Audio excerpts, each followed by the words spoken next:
आज के दिन की अगर हम बात करें स्टॉक मार्केट की तो स्टॉक मार्केट बढ़ने के बाद अचानक क्यों गिरा? क्योंकि आज सुबह-सुबह तो आपने देखा होगा कि निफ्टी 50 की भी बात करो तो 24,500 से भी ऊपर चला गया था और सेंसेक्स की भी बात करो तो 81,000 से भी ऊपर मार्केट चला गया था। और जब बंद हुआ है वो सेंसेक्स की निफ्टी 50 की भी बात करो तो 24,346 और सेंसेक्स की अगर हम बात करें तो 80,500 के ऊपर बंद हुआ है। यानी कि जो मोटा-मोटी मैं बात करूँ तो 81,000 से भी ऊपर गया था और जो सेंसेक्स की अभी मैं बात करूँ तो जो बंद हुआ है वो 80,500 के ऊपर बंद हुआ है। यानी कि आप देख सकते हो जो हाई लगाया था आज का दिन का वो 81,177 लगाया था और ऊपर से अगर हम मोटा-मोटी कैलकुलेट करें तो कितना पॉइंट है 782 पॉइंट है मतलब 762 पॉइंट है मतलब 750 पॉइंट के करीब आज मार्केट में गिरावट देखने को मिल रही है। और निफ्टी 50 की बात करूं निफ्टी 50 आप देख सकते हो अगर मैं हाई की में बात करूं तो 24,500 से भी ऊपर निफ्टी 50 चला गया था लेकिन जो क्लोजिंग हुआ है वो 24,346 के ऊपर क्लोजिंग हुआ है। यानी कि इसमें भी निफ्टी 50 में भी लगभग 250 पॉइंट की गिरावट देखने को मिल रही है। तो इसके पीछे के रीजन की हम बात करेंगे कि मार्केट ऊपर गया तो उसके पीछे की क्या वजह थी और मार्केट नीचे आया है तो उसके पीछे भी क्या वजह थी तो इसके कारण की हम आगे बात करेंगे।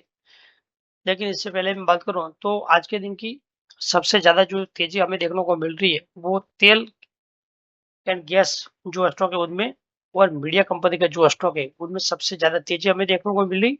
और कंज्यूमर और ड्यूरेबल स्टॉक की भी बात करूँ इनमें और मेटल कंपनी की भी बात करूँ उनमें सबसे ज़्यादा गिरावट हमें देखने को मिल रही है। फिर आगे मैं बात करूँ तो उनके ऊपर तो हमें आगे अभी जस्ट थोड़ी देर पहले ही बात की कि जो मार्केट की मैं बात करूँ तो सुबह में जो मार्केट ओपन हुआ था तब 24,500 से भी ऊपर चला गया और सेंसेक्स की बात करूँ तो 81,000 से भी ऊपर चला गया लेकिन जो क्लोजिंग हुई वो निफ्टी 50 24,346 और सेंसेक्स की मैं बात करूँ तो 80,501 के ऊपर बंद हुआ है। लेकिन तेजी के पीछे की अगर हम बात करें इसके पीछे क्या वजह थी और गिरावट के पीछे की क्या वजह थी तो इससे पहले इसके ऊपर हम बात करेंगे। तो सबसे पहले मैं बात करूँ कि मार्केट सुबह में जब ओपन हुआ और जो इतनी अच्छी तेजी आई इसके पीछे की क्या वजह थी।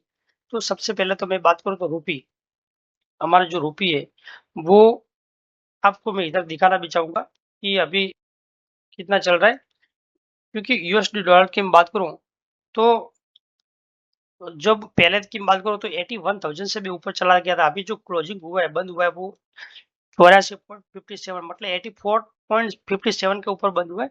लेकिन जब मार्केट सुबह में की मैं बात करूं सुबह सुबह जब खुला था तब कितना 84 के भी नीचे जो डॉलर है डॉलर के रुपए की मैं बात करूं तो वो नीचे आ चुका था। और ये जो पहली बार ऐसा हुआ है कि अक्टूबर 2024 के बाद पहली बार ऐसा हुआ है कि जो हमारा रुपये है वो 84 से नीचे आया हुआ था।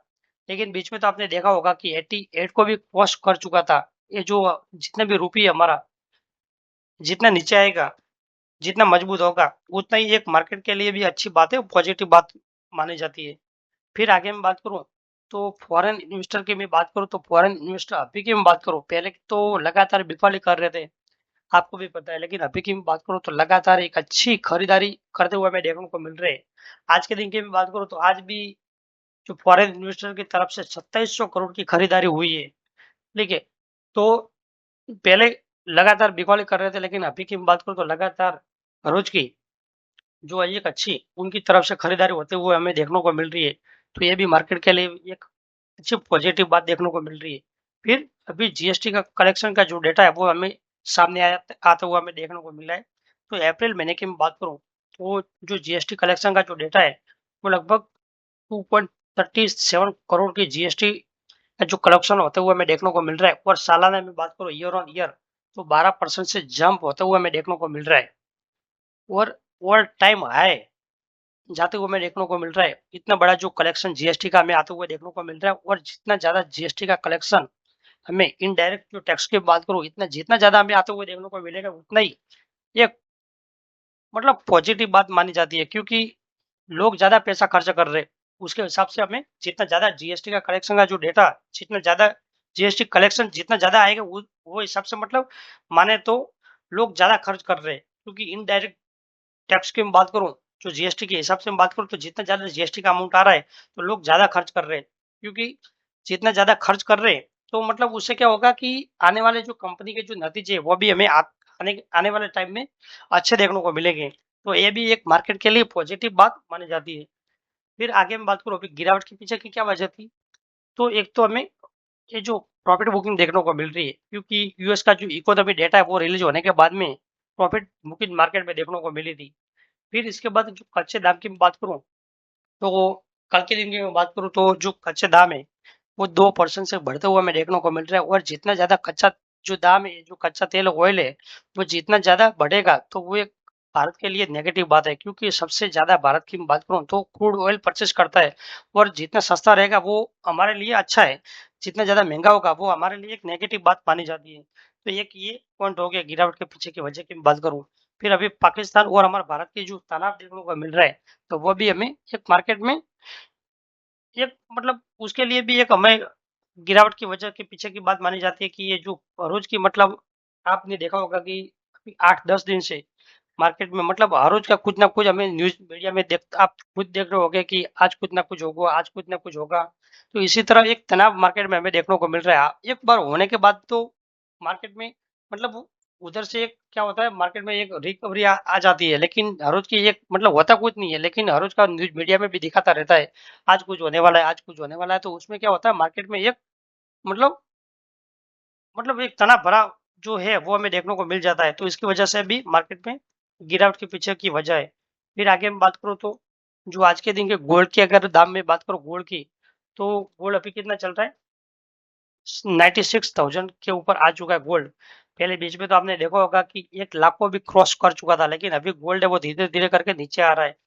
फिर मैं बात करूँ फॉरेन इन्वेस्टर की तरफ से, तो आपको मैंने पहले ही बता दिया कि 2700 करोड़ का जो खरीदारी आज फॉरेन इन्वेस्टर की तरफ से हुई है। और डीएच की मैं बात करूँ तो 3200 करोड़ की खरीदारी होते हुए हमें देखने को मिल रही है। इन्फोसिस की मैं बात करूँ तो मैं हर रोज की जो मेरी वीडियो उनमें मैं कवर करता हूँ, क्योंकि नए जो इन्वेस्टर है उनको पता नहीं रहता है, वो जो मेरी वीडियो नए लोग देख रहे हैं तो उनके लिए भी ये मैं हर रोज का कवर करते रहता हूँ कि ये जो है इस कंपनी का जो स्टॉक है वो स्प्लिट होने वाला है, और जो रेकॉर्ड डेट है वो 7 मई है। तो इससे पहले अगर आप इस कंपनी का जो शेयर है वो खरीदते हो तो आपको भी स्टॉक स्प्लिट जो फायदा है वो मिलेगा। फिर आगे मैं बात करूं तो ये मेरी जो चैनल है, अगर इसको जो आप सब्सक्राइब करके रखते हो तो आपको हर रोज का मार्केट के रिलेटेड जो न्यूज है वो तो मिलते ही है। लेकिन ये जो मेरी ये जो वेबसाइट है इसको भी आप चाहे तो सब्सक्राइब करके रख सकते हो इधर से। ठीक है, ये जो इधर दिया हुआ है ना ये बेल आइकॉन, इधर से आप सब्सक्राइब करके रख सकते हो, ताकि सबसे पहले तो मैं क्या करता हूँ मार्केट के रिलेटेड जो न्यूज रहती है वो इस वेबसाइट के ऊपर आ जाती है, हर रोज की 8-9 बजे के बीच में अपलोड हो जाती है। तो आप चाहे तो डायरेक्ट इस वेबसाइट के ऊपर भी ये जो न्यूज है मार्केट के रिलेटेड वो पढ़ सकते हो। उसके बाद जो वीडियो है वो तो आ ही जाती है, लेकिन ये जो न्यूज सबसे पहले इस वेबसाइट के ऊपर अपलोड होती है। तो आप चाहे तो इस वेबसाइट को भी सब्सक्राइब करके रख सकते हो।